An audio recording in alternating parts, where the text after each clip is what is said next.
Carlinha, então, já que você falou de gestor, deixa eu fazer logo uma pergunta em relação, assim, quais são os principais, assim, fundamentos que o gestor tem que dominar Uhum, para utilizar dados de forma bacana, de uma forma eficaz? joia. Ótima pergunta. Eu sempre falo isso, né. Primeiro, eu acho que todos, que quem não somente os gestores, né, mas principalmente sim eles, falar um pouco sobre alfabetização de dados. E o que que é isso, né, essa capacidade de ler, de trabalhar, de analisar e argumentar com dados. Inclusive eu promovo um curso sobre alfabetização de dados, sobre cultura analítica, que fala justamente sobre isso, né. Eh, Muitas vezes a gente tem tanto dado, mas não consegue transformar aquele dado ali numa informação consistente, né.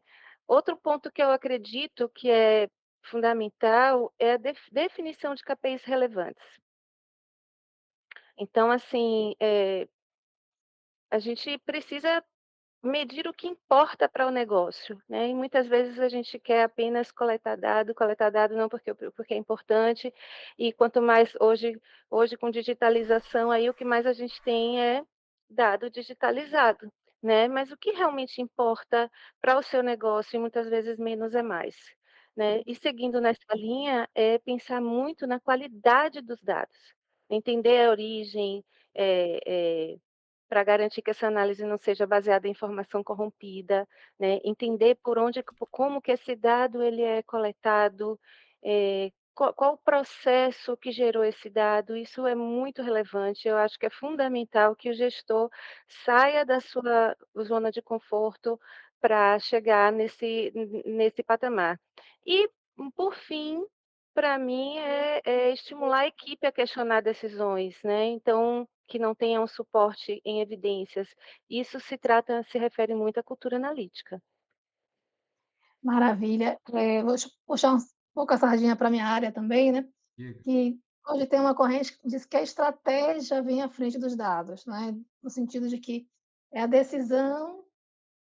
O dado é orientado pelas decisões, né, pelo negócio, orientado pela necessidade, e às vezes as pessoas ficam querendo inverter essa lógica, querem, Uhum. eh, né, a gente tem tantos dados que a pessoa quer usar os dados, Mas mas para isso aí, gerir. né, na verdade, talvez eu tenha que ter menos dados até, mas Uhum, bons dados, né, uhum, né, linkado com o negócio, né, então, e aí tem uma questão que é muito importante, né, que problema eu tenho para resolver? Né, que essa uhum, questão tem aí sim, eu primeiro tenho que saber qual é o meu problema, qual é a minha dor, para uhum. depois verificar quais dados que eu tenho disponíveis, ou que eu vou ter que gerar, né, para poder resolver esse problema e não simplesmente sair fazendo coleção de dados que dificilmente vão ser bons, porque dados precisam também de manutenção,